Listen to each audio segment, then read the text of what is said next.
Tyler Shaw with KBTX and College Station. Bumper, when you look at the leaps you guys made last year, going from, your losing seasons to, 9 wins, I guess, how do you keep that sustained success? Is it going to be even more difficult this year, I guess, to repeat that success?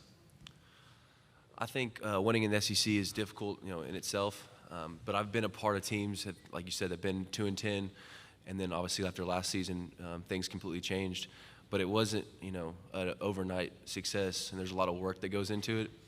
And you talk about repeating that success. Well, the work is what ultimately can determine the wins and losses. And this team is extremely hardworking. The summers aren't easy, and we know that fall camp's coming up, and that's a grind. But ultimately, if you go in and you work hard, then success will be the benefit of it.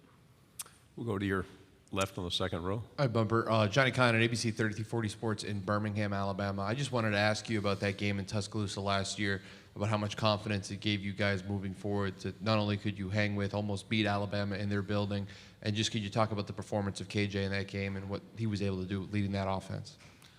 Yeah, watching KJ, like you said, in Tuscaloosa was such a great game because, he kind of came out and showed how talented he is and he can handle any moment.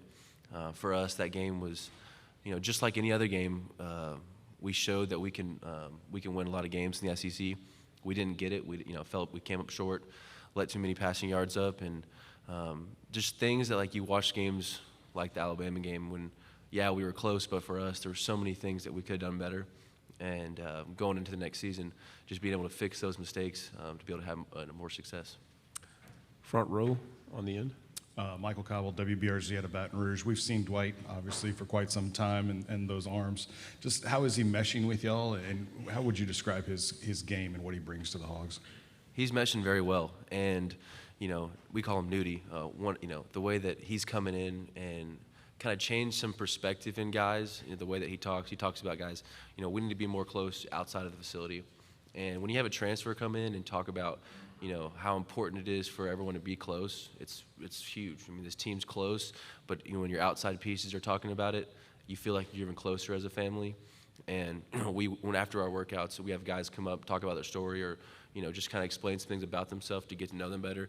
He came up one day and was just talking about, when you see a guy, talk to him, you don't know how important that means to him because he just got such a great head on his shoulders, and I'm just excited to see him on the field. Front row on the left. Hey, Bumper, Jacques Doucet, WAFB TV in Baton Rouge. Michael, I'll ask you about the LSU guy you got. I was curious about Fouché and Brooks leaving Arkansas to go to LSU. What were they like as teammates? What do you think LSU's getting in those two guys? Well, they're obviously great players and great people. Joe and I are very close. Him and I, we had a great time throughout our college together. And so when he's going back home, and same thing with Greg, I wish them nothing but success. I'm excited to see what they do. They're great players, but they're people that I hope that have success not just on the field, but whenever they get done with college. To your right on the third row. Bumper, how big of a moment was it snapping the losing streak to Texas A&M last year, and just how much are you looking forward to playing them against this year? Very important, and I'm from the Dallas area, so I've been going to that game, watching that game for quite some time. And to be able to be a part of the team that made it happen was cool, very special. But I think it's also big because it's a big recruiting area also. And, they see the Hogs winning in Dallas. That's important. That's big, especially for the Dallas area. So very, very cool game, and, looking forward to being back there this year. To your left, fourth row. Dan Peck, ESPN 106.7. The expectations going into this season seem very different than the expectations when you were a true freshman going into that season, and some of the expectations that Arkansas had or people had of Arkansas earlier in your career. How significant is it to play a role in leaving Arkansas a better football program than when you arrived? It's very important. It's also a very big reason why I came back, and there was a lot of older guys leaving. And I just felt that, I wanted to come back to be able to set a standard of how you work, what you do to end a season. Because we had that success last year, I didn't want it to be one of those things where it would just happen and then it's gone. I think that, you need older guys, breathing life into your young guys, saying, hey, this is the way you do it. This is how you go about your business to be able to repeat that success. Second row, and then pass the microphone down when you're done. Anthony Patterson with the Atlanta Voice. I talked with KJ and your other teammate about the loss of Georgia. Both of them talked about how it basically humbled them and made them want to get back to the drawing board. For you, what do you remember about that game, and what was your thought process and mindset?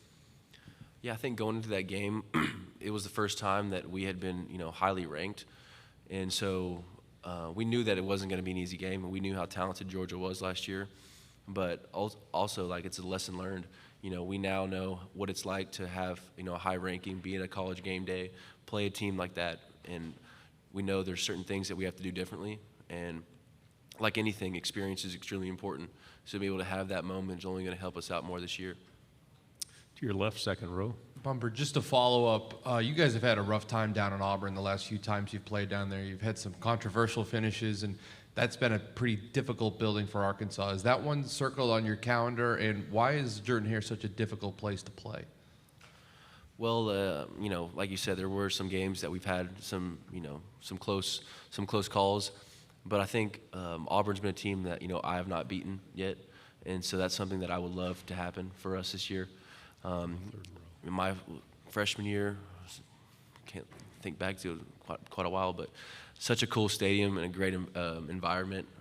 One of the first college stadiums where I was like, wow, this is truly special. So yeah, excited to go back there and play, and hopefully we can, finally get a win. Front row here on your left. Bumper, what did last season's LSU win mean, especially since the defense kind of won the game with the interception there in overtime, and what does it mean when those guys go up to play you in Fayetteville?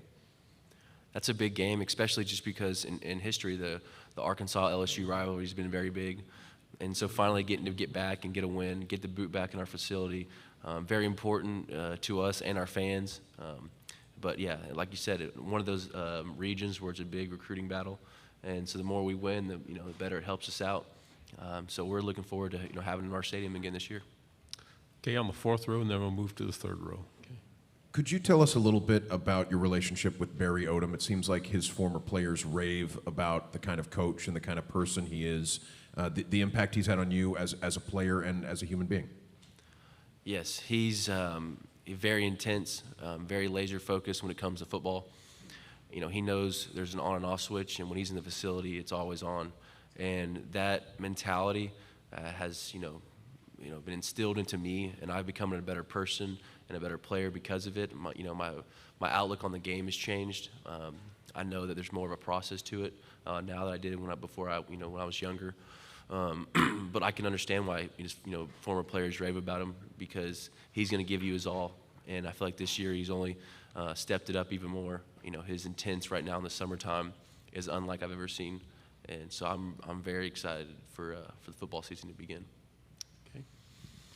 Hey, Bumper, Jeff Spiegel, ABC 3340 Birmingham. I mean, it really sounds like you guys have something really special going on there in Fayetteville. When you work with these guys during the summer and you're on the practice field with them day after day, do you look at this team and say, this is a team that can win the West this year? I think this is a team that has the work ethic to make it happen. Obviously, the SEC is a battle. It's a grind every week. But I think that if you don't have that mentality, first off, you don't stand a chance. And I believe that this year we have guys that, want it and have the confidence to feel like they can do it. Any final questions?